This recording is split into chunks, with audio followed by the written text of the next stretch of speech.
রাহমাতাল লিল আলামিনকে আল্লাহ জমিনে প্রেরণ করবেন। দাদা আব্দুল মুত্তালিবের সন্তান আব্দুল্লাহ। এবার মা হবে কে? নবীজির নানির বাড়ি ছিল মদিনায়। কোথায় বলেন না? কোথায়? মদিনায়। নবীজির নানির বাড়ি মদিনায়। জোহার গোষ্ঠী যে গোত্র আছে, জোহা, এই গোত্রের মধ্যে উনি জন্মগ্রহণ করেছিলেন। অনেক পুত্র ছিল আরবদের। তো ওনার নাম কি রাখবে? ওনার মা নাম রেখেছে আমেনা। নাম কি? আমেনা মানে আমানতদারি, আমানতকারী। বলে সুবহানাল্লাহ। বাবার নাম কত সুন্দর, মার নাম কত সুন্দর। বাবার বাড়ি মক্কায়, মার বাড়ি মদিনায়। মানুষ হজ উমরা করতে গিয়ে মক্কায় যায়, মদিনায় যায়। সুবহানাল্লাহ। ভাইরা আমার, এইভাবে করে আল্লাহ তাআলা বাপ মার নাম ঠিক করলেন, বাপ মার সম্মান বাড়িয়ে দিলেন। বাবার নাম সুন্দর, মার নাম সুন্দর। এইভাবে করে দুজনের বিবাহ বন্ধনে আবদ্ধ হয়ে গেল। বিবাহের আগে আব্দুল্লাহ যখন রাস্তা দিয়ে হাঁটতো, কত প্রভু যে মানুষ করেছে, কত মেয়েরা যে চিঠি লিখেছে আব্দুল্লাহকে নিজের স্বামী বানানোর জন্য। কিন্তু আব্দুল্লাহ রাজি হয় না। এই কারণে, কারণ আব্দুল্লাহ স্বামী হবে আমেনা। হযরত আমিনার সাথে যখন বিয়ে হয়ে গেল, আমিনা বলেন, আমাদের বিবাহ শাদী হওয়ার পরে আমি যখন কূপের কাছে দাঁড়াইতাম, আমিনা বলে আমি কূপের কাছে দাঁড়াইলে কূপের পানি গুলি নিচ থেকে উপরে চলে আসতো। গ্রামের মহিলারা যারা আছে তারা আমাকে টেনে ধরে বলতো, আমিনা কিছু সময় দাঁড়াও, তুমি দাঁড়ায় থাকলে আমরা সুন্দরভাবে পানিটা নিতে পারি, তুমি চলে গেলে কূপের নিচে পানি চলে যায়, উঠাইতে বড় কষ্ট হয়। আমিনা বলে আমি যখন রাস্তা দিয়ে হাঁটতাম, সূর্যের তাপ আমার মাথায় লাগতো না। চতুর্পাশের গাছগুলি এসে আমার চতুর্পাশে সাথী হিসাবে আমাকে ছায়া দান করত। সুবহানাল্লাহ। কিতাবে আসছে, আমিনা বলে আমার পেটে মুহাম্মদুর রাসূলুল্লাহ যতদিন পর্যন্ত ছিল, যে মা বাচ্চা ধারণ করে তার পেট বড় দেখা যায়, বাড়ি দেখা যায়, কষ্ট হয়। আমিনা বলে মুহাম্মদুর রাসূলুল্লাহকে আমি পেটে ধারণ করেছি, আমার কাছে কোনো ওজনই লাগে না। সুবহানাল্লাহ। কোনো ভারী লাগে না, কষ্ট হয় না। শুধু এই পর্যন্ত না, আব্দুল্লাহ পর্যন্ত বলেছে, যতদিন পর্যন্ত মুহাম্মদুর রাসূলুল্লাহ আমার কপালে ছিল, ততদিন পর্যন্ত রাস্তার গাছপালা তারা আমার দিকে তাকাইয়া নতশির হয়ে যেত। সুবহানাল্লাহ। দামি নবী মুহাম্মদুর রাসূলুল্লাহ সাল্লাল্লাহু আলাইহি ওয়াসাল্লাম আগামী মাসে আগমন করেছে। ভাইরা আমার, এই জন্য আল্লাহ তাআলা বলেন, ওয়ালাকাদ বা'আথনা ফি কুল্লি উম্মাতির রাসূলা। এ দুনিয়ার মানুষ, আল্লাহ মাত্র বলেন, লাকাদ মান্নাল্লাহু আলাল মুমিনিনা ইদ বা'আথা ফীহিম রাসূলা। আমার আল্লাহ জানিয়ে দিলেন, এ तमाम দুনিয়ার মানুষ, এ तमाम দুনিয়ার মুমিন, আমি তোমাদের প্রতি ইহসান করেছি। যে আল্লাহ আসমান দিলেন, আসমানের কথা বলেন নাই। যে আল্লাহ জমিন দিলেন, জমিনের কথা বলেন নাই। যে আল্লাহ আপনার আমার জন্য খাবারের লক্ষ আইটেমের ব্যবস্থা করলেন, এর জন্য আল্লাহ কোটা দেন নাই। যে আল্লাহ এত সুন্দর ফুলের বাগান বানাইলেন, কখনোই কথা আল্লাহ বলেন নাই। যে মালিক আপনার আমার দেহটাকে সুসজ্জিত করেছেন, কত সুন্দর চক্ষু দিলেন, কত সুন্দর নাক দিলেন, কান দিলেন, দাঁত দিলেন, ঠোঁট দিলেন, কত সুন্দর চমৎকার ভাবে আল্লাহ চুল দিলেন, এক এক জায়গায় এক এক ধরন দিয়ে দিলেন, এক একটা কাজ এক একটা করে দিলেন। এগুলার কথা আল্লাহ বলেন নাই, এগুলা আমি দিয়েছি। কিন্তু আল্লাহ তাআলা তার হাবিব, তার প্রেমাস্পদকে জমিনে প্রেরণ করে বলেছেন, আমি মুমিনদের উপর ইহসান করেছি, দয়া করেছি আমার নবীকে প্রেরণ করে। সুবহানাল্লাহ। কিন্তু নবীজিকে দেওয়ার পর আল্লাহ কোটা পর্যন্ত দিয়েছেন। আল্লাহ বলেছেন যে আমি রাসূলকে দিয়েছি, কত দামি সম্পদ আমি দিয়েছি। যে সম্পদ সম্পর্কে আল্লাহ বলেছেন আমি আমার হাবিবকে বাশীর এবং নাযীর করে জমিনে প্রেরণ করেছি। ইয়া আইয়ুহান নাবিয়্যু ইন্না আরসালনাকা শাহিদান ওয়া মুবাশশিরান ওয়া নাযীরা ওয়া দাঈয়ান ইলাল্লাহি বিইذনিহি ওয়া সিরাজান ওয়া কামারান মুনীরা। আল্লাহ তাআলা হাবিবকে বাশীর এবং নাযীর করে জমিনে প্রেরণ করেছেন। নবীজি জান্নাত দেখেছেন, জাহান্নাম দেখেছেন, সব দেখেছেন, উম্মতকে সব কিছু জানিয়েছেন। এই পর্যন্ত আল্লাহ শেষ করেন না। আল্লাহ তাআলা বলেন আমি আমার হাবিবকে সুপারিশকারী বানিয়েছি, সুপারিশকারী বানিয়েছি। মুসলমান ভাইরা আমার, পৃথিবীতে যত নবী পয়গম্বর জমিনে এসেছে সুপারিশের কথা কারো জন্য অপশনাল বলা হয় নাই। একমাত্র আখিরি পয়গম্বর রাহমাতাল লিল আলামিনকে সুপারিশকারী বানানো হয়েছে। সুবহানাল্লাহ। নবীজি সুপারিশ করবেন। নবী তো আপনার আমার নবী, নবীদেরও নবী, উম্মতের নবী, নবীদের নবী, বিশ্ব সবার সভাপতি নবী আযম, নবী মুকাররম হুজুর আকরাম সাল্লাল্লাহু আলাইহি ওয়াসাল্লাম। শিশুকালে নবীজি আসার আগেই কেসরা কাউসারের উপাসনালয়, বিশাল এক উপাসনালয় ছিল যেখানে আগুন জ্বলত। তার সময়কাল ছিল 70 বছর। নবীজি জমিনে আগমন করবেন, আগমন করার ওই সময় কেসরা কাউসারের এই অগ্নি পূজকদের এই 70 বছরের আগুনকে আল্লাহ নিভিয়ে দিলেন। সুবহানাল্লাহ। চতুর্পাশের ওয়ালগুলি ভেঙে চুরমার হয়ে গেছে। আরবের নবী, আরবের নবী কি মাকামওয়ালা নবী, কি শানওয়ালা নবী আল্লাহ জমিনে প্রেরণ করেছেন। ভাইরা আমার, গভীর মনোযোগ। নবী আলাইহিস সালাম সম্পর্কে আল্লাহ বলেছেন আমি ঈমানদারের উপরে, মুমিনের উপরে ইহসান করেছি, দয়া করেছি আমার রাসূলকে প্রেরণ করে।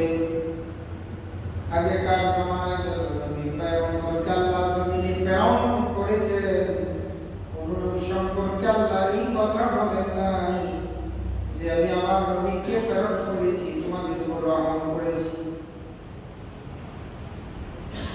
একমাত্র নবী বিশ্ব নবী মুহাম্মদ রাসূলুল্লাহ সাল্লাল্লাহু আলাইহি ওয়াসাল্লামকে আল্লাহ তাআলা বলেছেন লাকাদ মান্নাল্লাহু আলাল মুমিনিনা ইয বা'আথা ফীহিম রাসূলা। একমাত্র আখিরি পয়গম্বর মুহাম্মদুর রাসূলুল্লাহ সাল্লাল্লাহু আলাইহি ওয়াসাল্লামকে আল্লাহ এত উঁচু মাকাম দান করেছেন। আল্লাহ বলেছেন আমি আমার বন্ধুকে, আমার প্রেমাস্পদকে তোমাদের মধ্যে দিয়ে তোমাদের উপর রহম করেছি, দয়া করেছি। কিতাবের মধ্যে আছে, মুহাদ্দিসিন কেরাম লিখেছেন আল্লাহ রাসূলের শান কত বড়, আসমানের সাথে তুলনা করা হয়েছে। পৃথিবীর মানচিত্রে দিক দিগন্তের যে কোনো স্থান থেকে মানুষ আসমান দেখতে পায় আর মনে মনে ভাবে আসমানটা মনে হয় আমার উপরে পড়ে। বাংলাদেশের এক প্রান্তে গিয়ে দেখবেন আসমান এরকমই দেখা যায়। বাংলাদেশ ব্যতীত অন্য মুসলিম কান্ট্রিগুলিতে আপনি গিয়ে দেখবেন আসমান এমনি দেখা যায়। এইভাবে করে আসমানের কালার পরিবর্তন হয়, রং পরিবর্তন হয়, কিন্তু সজাগা থেকে আসমানের দিকে তাকাইলে আসমানটা নিজের কাছেই মনে হয়। বিশ্ববিখ্যাত বড় বড় গবেষকরা বলেছেন নবী আলাইহিস সালামকে আল্লাহ তাআলা আসমানের মতন করে রেখে দিলেন যে মানুষটা যে অবস্থায় থাকুক না কেন ওখান থেকে নবীজির দিকে যদি তাকায় তাহলে সে বুঝবে নবীজি আমার জন্য আদর্শ। একজন ব্যবসায়ী মানুষ যদি নবীর দিকে তাকায় সে বুঝবে নবী আমার জন্য আদর্শ, কারণ নবীজি ব্যবসায়ী ছিলেন। একজন রাখাল যদি নবীর দিকে তাকায় সে বলবে নবীজি আমার জন্য আদর্শ, নবীজি রাখাল ছিলেন। কর্মচারী যদি তাকায় সে চিন্তা করবে নবীজি আমার জন্য আদর্শ, নবীজি কর্মচারী ছিলেন। একজন বাবা যদি তাকায় বাবার যে দায়িত্ব আছে এটা সে পেয়ে যাবে, সে বলবে নবীজি আমার জন্য আদর্শ। দাদার দিকে তাকায়, নানার দিকে তাকায়, শ্বশুরের দিকে তাকায়, তাহলে সে নবীজির আদর্শ পেয়ে যাবে। এজন্য আল্লাহ বলেছেন ওয়ামা আরসালনাকা ইল্লা রাহমাতাল লিল আলামিন ওয়া কাতাবনা রুবুবিয়্যাত খুদাকা ওয়া কাতাবনা নবুওয়াত মুস্তাফাকা শরীয়ত তরিকত तमामी हकीकत से मोहम्मद का गुलामी। मुसलमान भाईरा আমার तमाम কায়নাতের সবার জন্য রাসূলকে আল্লাহ রহমত হিসাবে প্রেরণ করেছেন। জন্য আল্লাহ তাআলা জানিয়েছেন ঈমানদার মুমিনের জন্য আমি আমার রাসূলকে রহমত হিসাবে প্রেরণ করেছি, অনুগ্রহ হিসাবে প্রেরণ করেছি। আজকে যদি নবীজির আদর্শ না থাকতো, প্রত্যেক আদর্শ নিতাম। রাসূলের আদর্শ আপনার আমার কাছে আছে বলে আমরা দামি। রাসূলের আদর্শ নাই, আমরা দামি হতে পারবো না। আল্লাহ তাআলা তার হাবিবকে বাশীর এবং নাযীর করে জমিনে প্রেরণ করেছেন। বাশীর এবং নাযীর আগের কথাও তিনি বলবেন, জামানার হাল হাকিকতের কথাও বলবেন, মৃত্যুর পরে যখন কিয়ামত কায়েম হয়ে যাবে এই কথাগুলি উনি বলবেন। কোরআনে কারীম বলছে ইয়া আইয়ুহান নাবিয়্যু ইন্না আরসালনাকা শাহিদান ওয়া মুবাশশিরান ওয়া নাযীরা ওয়া দা'iyan ইলা আল্লাহি বিইذনিহি ওয়া সিরাজাও ওয়া কামারান মুনীরা।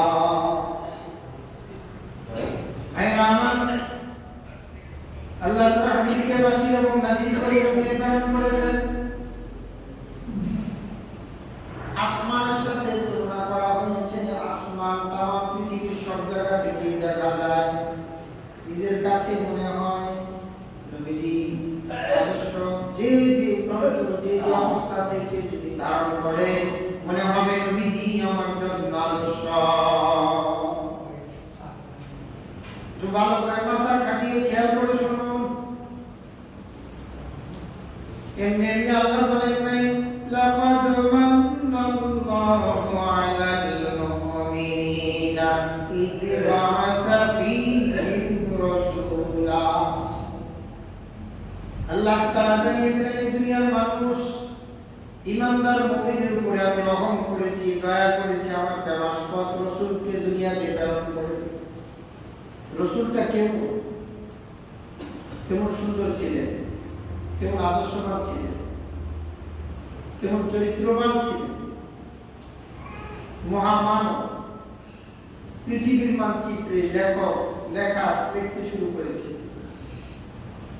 100 মানুষের জীবনী লিখছে। প্রথমেই মুহাম্মদুর রাসূলুল্লাহ সাল্লাল্লাহু আলাইহি ওয়াসাল্লামের জীবনী লিখতে বাধ্য হয়েছে। তার কারণ হলো নবী আলাইহিস সালাম কে আল্লাহ তাআলা ওয়ান পিস এক পিসই বানিয়েছেন। প্রধান অতিথি শেষে আসা সব এসে দিয়েছে। আল্লাহ তাআলা এত শান আর এত মান দিয়েছেন যে যত নবীরা আসছে সবাই বলছে আসতেছে একজন। মুসা পয়গম্বরের কাছে আল্লাহ জানিয়েছেন, পয়গম্বর মুসা বলেছেন আসতেছে একজন মুহাম্মদুর রাসূলুল্লাহ। সবাই ঘোষণা দিয়েছেন। বিশেষ করে কোরআনে হাকিমের মধ্যে আল্লাহ তাআলা কয়েকজন নবীর ঘোষণার কথা জানিয়েছেন। বিশেষ করে ইব্রাহিম আলাইহিস সালাম বলেছেন ওয়া ইয ইয়ারফা'ু ইব্রাহিমুল কওয়াইদা মিনাল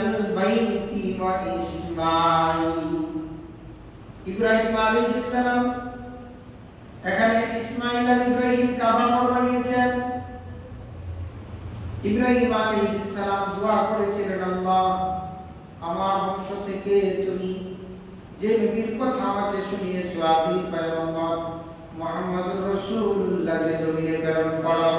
নবী যে জন্য বলতেন নানা দোয়া আবিনা ইব্রাহিম, আমি ইব্রাহিম আলাইহিস সালামের দোয়ার ফসল।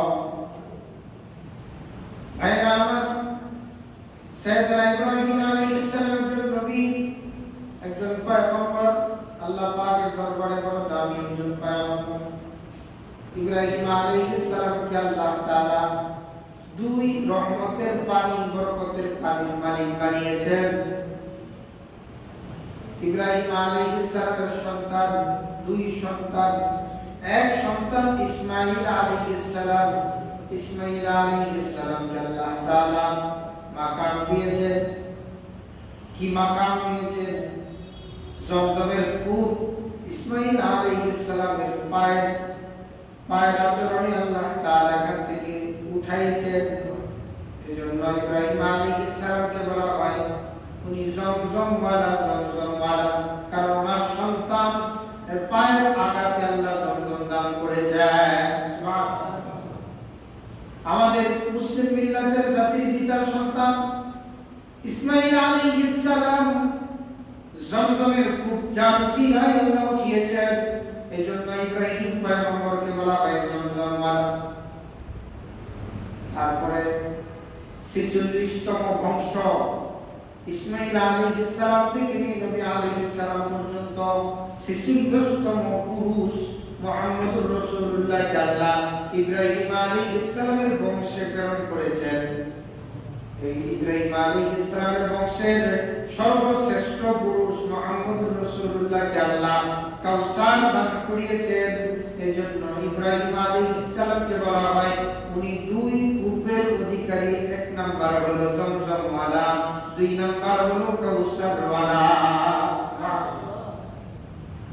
একদিক দিয়ে আপনার এক সন্তান জমজমের কূপ পেয়েছে, আরেক দিক দিয়ে আপনার 46তম পুরুষ আরেক সন্তান মুহাম্মদুর রাসূলুল্লাহ কাউসার পেয়েছেন। দুই কূপের মালিক হলেন ইব্রাহিম আলাইহিস সালাম। সুবহানাল্লাহ। ভাইরা আমার, নবী আলাইহিস সালাম এখনো জমিনে আসেনি। রোম সম্রাট কিসরা, কাউসার যারা আছে, পারস্যে যারা বসবাস করে, তারা আরবের এই মরুভূমিকে কোনো মূল্যায়ন করতেন না। মরুভূমির দিকে তাকাইতো না, কারণ ওখানে পানি নাই। যেহেতু পানির কোনো ব্যবস্থাপনা নাই, এই মরুভূমির দুই আনা কোনো দাম নাই। এরকম এক জায়গাকে আল্লাহ তাআলা এত দামি বানাইছেন, পৃথিবীর মধ্যস্থল বানিয়েছেন। তামাম পৃথিবীর রহমত ওখান থেকে বন্টন হয়। নবীজি বলেছেন ইন্নামা নাকাসিমুল্লাহু ইয়াতি। নবী আলাইহিস সালাম বলেছেন তামাম দুনিয়ার সব দৌলতের মালিক হইলেন আল্লাহ। মালিক কে? আল্লাহ। নবী আলাইহিস সালাম বলেছেন তামাম দুনিয়ার সব দৌলতের মালিক হইলেন আল্লাহ। আর আল্লাহ তাআলা আমাকে বন্টনকারী বানিয়েছেন। এজন্য নবীর সাথে সম্পর্ক যার ভালো থাকবে, বন্টনে সে একটু বেশি পাবে। সুবহানাল্লাহ। একবার যদি রহমতের নবীর সাথে কেউ দুরূদ শরীফ পড়ে, তো আল্লাহ তাআলা 10টা নেকি দান করেন। নেকি কয়টা? 10টা। 10টা নেকি দান করেন, 10টা রহমত তার উপরে বর্ষণ করেন, 10টা গুনাহ ক্ষমা করে দেন, 10টা মাকাম, 10টা স্তর তার জন্য বুলন্দ করে দেয়। সুবহানাল্লাহ। হ্যাঁ, আমার অত্যন্ত জরুরি কথা, নবীজিকে আল্লাহ তাআলা এত দামি মাকাম দান করেছেন। আল্লাহর নবী সম্পর্কে আল্লাহ তাআলা তো ঘোষণা দিয়েছেন, নবীরাও ঘোষণা দিয়েছেন, ঈসা আলাইহিস সালাম ঘোষণা দিয়েছেন ইদ ক্বালা ঈসা ইবনু মারইয়াম ইয়া বানি ইসরাঈলা ইন্নী রাসূলুল্লাহি ইলাইকুম মুসাদ্দিকান লিমা বাইনা ইয়াদাইয়া মিনাত তাওরাতি ওয়া মুবাশশিরান বিরাসূলি ইয়াতি মিন বা'দি আহমদ। আল্লাহু আকবার।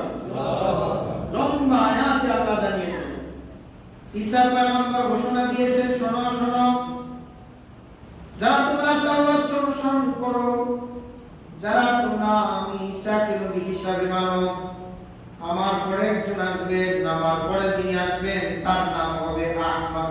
নাম কি হবে? নবীজির নাম, নবীজির দাদার নাম ছিল আব্দুল মুত্তালিব। দাদার নাম কি ছিল? নবী আলাইহিস সালামের দাদার নাম ছিল আব্দুল মুত্তালিব। আব্দুল মুত্তালিবের সন্তান ছিল 12 জন। একজনের নাম আবু তালেব, একজনের নাম হামজা। এইভাবে করে 12 জন সন্তান ছিল। নবী আলাইহিস সালামের বাবার ভাই ছিল 12। ভাইরা আমার, সবচেয়ে সুন্দর সুদর্শন দেখতে সবচেয়ে বেশি সুন্দর ছিল আব্দুল্লাহ। নাম কি? আব্দুল্লাহ। দেখেন, নামের দিক দিয়ে আল্লাহ বরকত দান করেছে, বংশীয় দিক দিয়ে আল্লাহ বরকত দান করিয়েছে। মুসলমান ভাইরা আমার, तमाम পৃথিবীতে যত বংশ আছে সবচেয়ে উৎকৃষ্ট উত্তম বংশে আল্লাহ নবীজিকে প্রেরণ করেছেন। কুরাইশ বংশে প্রেরণ করেছেন। আল্লাহ তার রাসূলকে কুরাইশ বংশে জমিনে প্রেরণ করেছেন। ভাইরা আমার, বংশীয় দিক দিয়ে নবী আলাইহিস সালামের বাবা আব্দুল্লাহ 1 নাম্বার ছিল। যত নাম আছে ভাইদের ভিতরে 11 নামের চাইতে আব্দুল্লাহ নামটাই সবচেয়ে উত্তম সুন্দর নাম, যার অর্থ দাঁড়ায় আল্লাহর গোলাম। কার গোলাম? আব্দুল্লাহ। কার গোলাম? এজন্য আমাদের দেশে আব্দুল্লাহ নাম আছে না? উত্তম নাম হলো আব্দুর রহমান, উত্তম নাম হলো আব্দুল্লাহ। আব্দুর রহমান এবং আব্দুল্লাহ এই দুটি নাম হলো উত্তম নাম। আল্লাহ পাকের কাছে প্রিয় নাম। সন্তানের নাম রাখতে গেলে এই দুটি নাম চয়েস করে নেবেন। আব্দুর রহমান, রহমানের গোলাম; আব্দুল্লাহ, আল্লাহর গোলাম। তা আব্দুল্লাহ দেখতে বড় সুন্দর। ধারাবাহিকভাবে ইসমাঈল আলাইহিস সালামের পরে মক্কার এই জমজমের কূপটা আল্লাহ বন্ধ করে দিলেন, যেটা খুঁজে পাওয়া যায় না। আব্দুল মুত্তালিব মক্কার ঘরের সামনে গিয়ে বলে, পরওয়ারদিগার আলম, এই জমজমের কূপটা যেটা আমার বংশীয়ভাবে আমাদের জাতির পিতা ইব্রাহিম আলাইহিস সালামের সন্তান ইসমাঈল আলাইহিস সালামকে তুমি দান করেছিলে, সেই কূপটা আমাদের জন্য একটু উত্তোলন করে দাও, উদ্ধার করে দাও। দরখাস্ত করেছেন রব্বুল আলামিনের দরবারে এবং বলেছেন, রব্বুল আলামিন যদি জমজমের কূপ উদ্ধার করে দাও, তাহলে আমার 12 সন্তান থেকে একটি সন্তান কুরবানি করে দেব। সুবহানাল্লাহ। কুরবানির কথা বলেছে আল্লাহ। জমজমের পাথরটাকে সরাই দিয়েছে, জমজমের কূপ বের হয়ে গেছে। সুবহানাল্লাহ। জমজমের কূপ যখন বের হয়ে গেল, আব্দুল মুত্তালিব চিন্তা করতে লাগলেন, এখন তো আমার সন্তানকে কুরবানি দেওয়া লাগবে, কাকে কুরবানি দেওয়া যায়? অনেক চিন্তা ভাবনা করার পরে খেয়াল আসলো, নাম দিতেছে 12 সন্তানের নাম, নাম ওঠে না লটারিতে, খালি আব্দুল্লাহ নাম ওঠে। এখন চিন্তা ভাবনা, আব্দুল্লাহরই তো কুরবানি দেওয়া লাগবে, যে অবস্থা। ভাইরা আমার, এলাকার মানুষ আপনজন সকলে এসে বলে, আব্দুল মুত্তালিব শোনো, এমন সুদর্শন সুন্দর মানুষটাকে কুরবানি দিবা, একে কুরবানি না দিয়ে এক জায়গায় ওটের নাম লেখা দাও, প্রথমত 10টা উট লেখা দাও। যদি উট এর নাম উঠে যায় তাহলে উট কুরবানি দিয়ে দিবা, তোমার সন্তান বেঁচে যাবে। আব্দুল মুত্তালিব চিন্তা করলেন, তাহলে এই কাজটা করা দরকার। আমার এই সন্তানকে কুরবানি না দিয়ে উটের নাম লেখা দিই। লটারিতে উটের নামও দিছে, আব্দুল্লাহর নাম দিছে।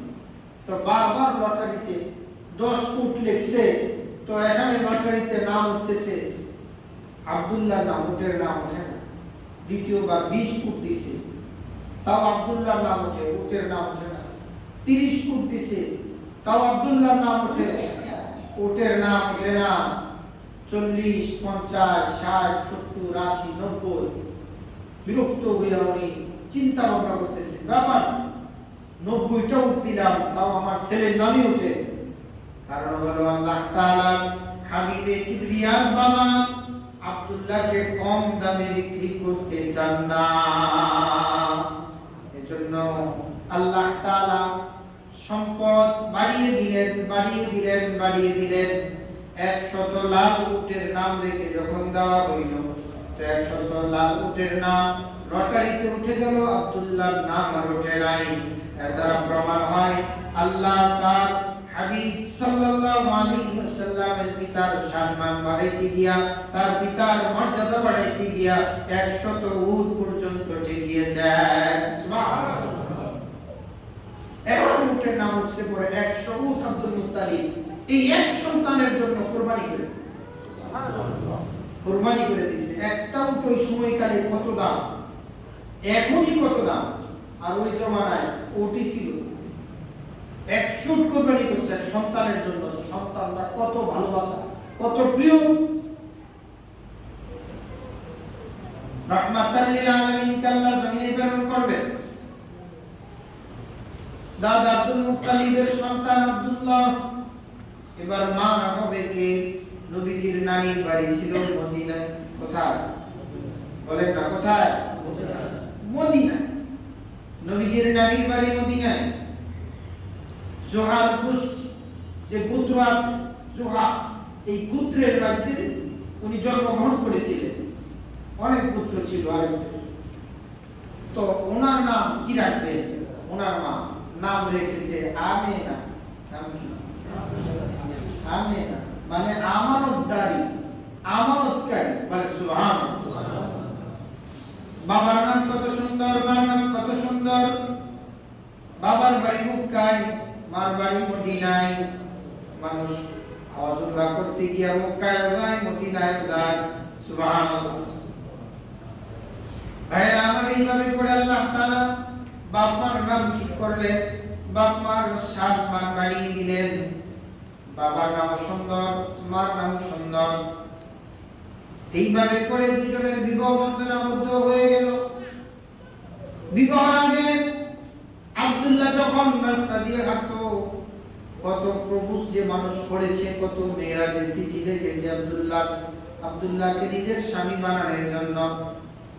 কিন্তু আব্দুল্লাহ রাজি হয় না। এই কারণে, কারণ আব্দুল্লাহ স্বামী হবে আমেনা। হযরত আমিনার সাথে যখন বিয়ে হয়ে গেল, আমিনা বলেন, আমাদের বিবাহ শাদী হওয়ার পরে আমি যখন কূপের কাছে দাঁড়াইতাম, আমিনা বলে আমি কূপের কাছে দাঁড়াইলে কূপের পানি গুলি নিচ থেকে উপরে চলে আসতো।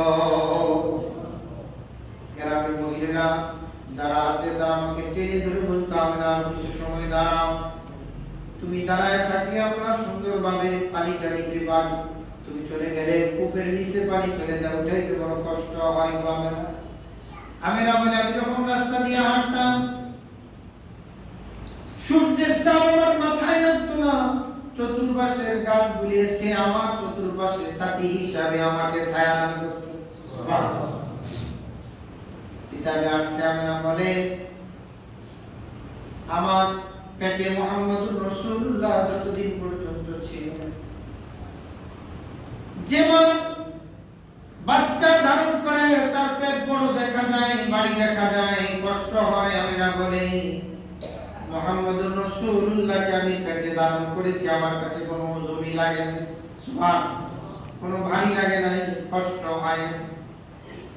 শুধু এই পর্যন্ত না, আব্দুল্লাহ পর্যন্ত বলেছে, যতদিন পর্যন্ত মুহাম্মদুর রাসূলুল্লাহ আমার কপালে ছিল, ততদিন পর্যন্ত রাস্তার গাছপালা তারা আমার দিকে তাকাইয়া নতশির হয়ে যেত। সুবহানাল্লাহ।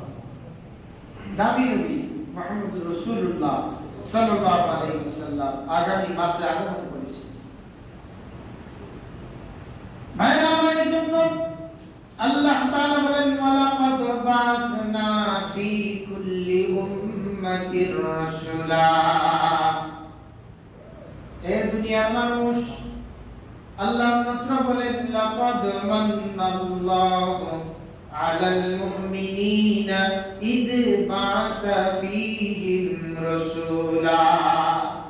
আমার আল্লাহ জানিয়ে দিলেন, এ तमाम দুনিয়ার মানুষ, এ तमाम দুনিয়ার মুমিন, আমি তোমাদের প্রতি ইহসান করেছি। যে আল্লাহ আসমান দিলেন, আসমানের কথা বলেন নাই। যে আল্লাহ জমিন দিলেন, জমিনের কথা বলেন নাই। যে আল্লাহ আপনার আমার জন্য খাবারের লক্ষ আইটেমের ব্যবস্থা করলেন, এর জন্য আল্লাহ কোটা দেন নাই। যে আল্লাহ এত সুন্দর ফুলের বাগান বানাইলেন, কখনোই কথা আল্লাহ বলেন নাই।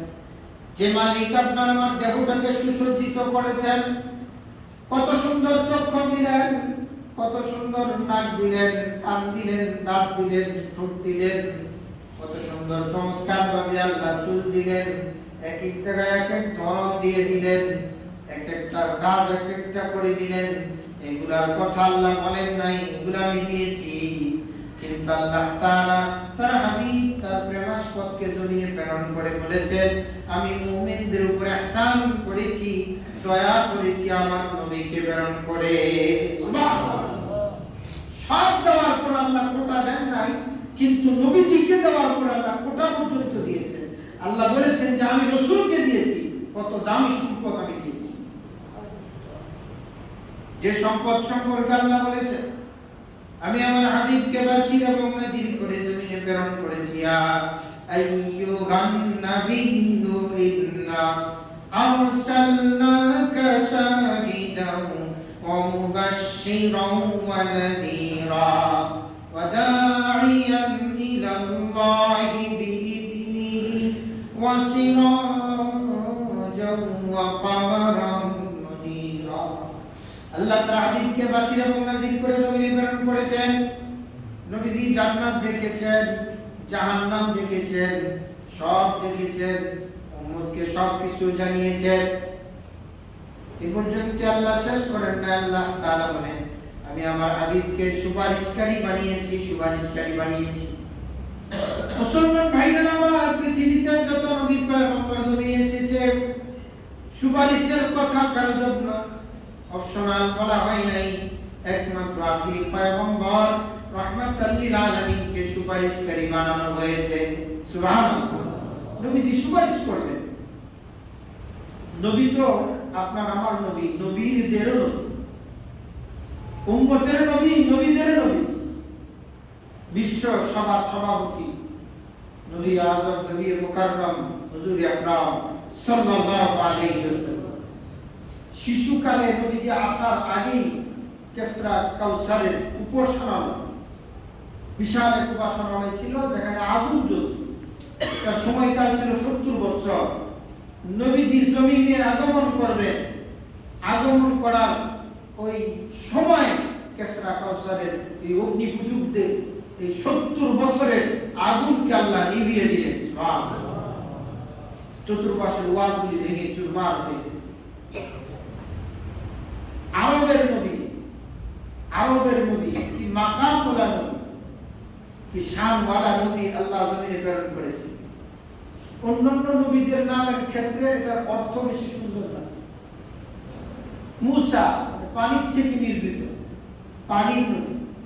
কিন্তু মুহাম্মদ, মুহাম্মদ কিতাবের ভিতরে আছে অন্যান্য নবীর নাম আপনি নেবেন, কিন্তু দুইটা ঠোঁট একসাথে করার দরকার পড়ে না, জাতা দেওয়ার প্রয়োজন মনে হয় না, মুহাব্বত বাড়ে না।